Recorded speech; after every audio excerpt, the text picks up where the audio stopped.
Pemirsa hidup sehat, meskipun menawarkan kemudahan, food preparation yang salah dapat membawa risiko besar, seperti terkontaminasi bakteri, kehilangan zat gizi penting, hingga perubahan rasa dan tekstur. Di segmen hidup sehat kali ini akan membahas apa saja risiko yang mengintai, serta kesalahan umum yang kerap terjadi dalam food preparation.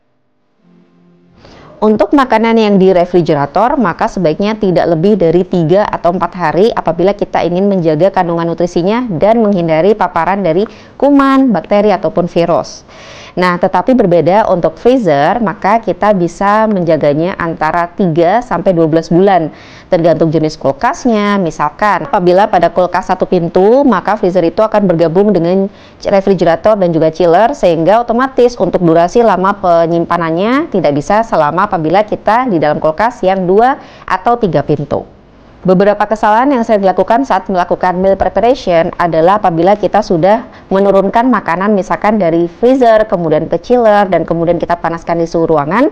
Kemudian apabila terjadi leftover atau ada makanan berlebih, pada umumnya orang-orang akan menyimpan kembali ke dalam kulkas karena sayang. Tetapi sebetulnya itu tidak baik, sehingga apabila kita sudah mengeluarkan makanan dari kulkas dan sudah kita panaskan, kita tidak memasukkan makanan tersebut lagi ke dalam kulkas. Lalu, adakah tanda-tanda makanan yang sudah tidak layak dikonsumsi walaupun tampak normal ya dok?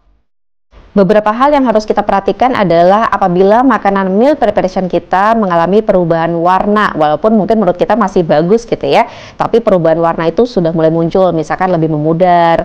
Yang kedua, apabila pada makanan tersebut ada perubahan dari aroma, sehingga kita juga harus bisa mencium makanan tersebut ketika kita mau mengeluarkan makanan dari kulkas.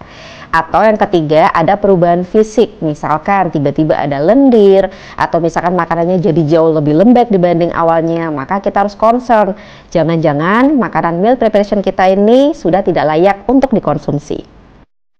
Lantas, apa saja risiko yang paling sering muncul akibat salah dalam menyiapkan food prep tidak tepat nih dok? Beberapa hal yang harus diperhatikan oleh orang-orang yang akan mempersiapkan meal preparation adalah salah satunya ke arah higienitasnya.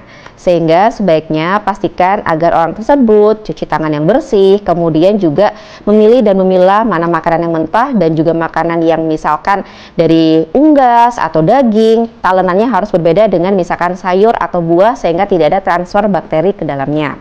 Kemudian saat melakukan meal preparation untuk makanan yang diolah, pastikan agar tidak overcook karena nantinya masih akan kita panaskan sekali lagi ketika kita mengonsumsi makanan tersebut.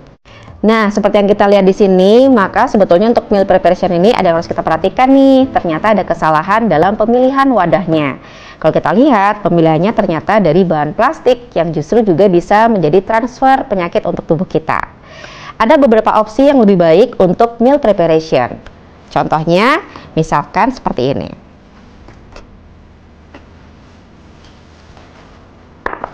Ketika kita memilih jenis tempat untuk meal preparation, pastikan memilih antara bahan dari kaca, kemudian atau yang kedua dari stainless steel. Stainless steel pun juga harus berhati-hati ya, pilih yang memang tidak atau anti karat, sehingga biasanya akan muncul kodenya entah itu 304 atau 316. Selain itu juga pilih tempat yang porsinya lebih kecil-kecil seperti ini sehingga menyesuaikan dengan porsi makanan per sekali makan. Kelebihan yang bisa kita dapatkan ketika kita memilih bahan dari stainless steel adalah dia tidak mudah karat dan tidak terjadi transfer misalkan itu logam atau paparan-paparan yang berbahaya. Misalkan seperti di plastik, kita tahu bahwa tidak semua plastik bagus untuk kita konsumsi karena bisa transfer misalkan BPA dan lain-lain. Atau misalkan dari bahan kaca tentunya ada positifnya, yaitu kita juga bisa menggunakan untuk sekaligus dipanaskan misalkan di dalam microwave. Nah, terakhir nih dok, tips apa yang perlu diingat saat melakukan food preparation? Dari mulai pemilihan bahan baku, tempat penyimpanan, atau wadah yang aman, hingga porsi ideal agar bisa menjaga gizi tetap seimbang nih dok. Tips untuk melakukan meal preparation yang pastinya adalah pertama, buat menu yang akan kalian gunakan dalam 1 minggu ke depan. Sehingga ketika kita akan berbelanja, kita bisa lebih fokus pada apa yang akan kita sajikan.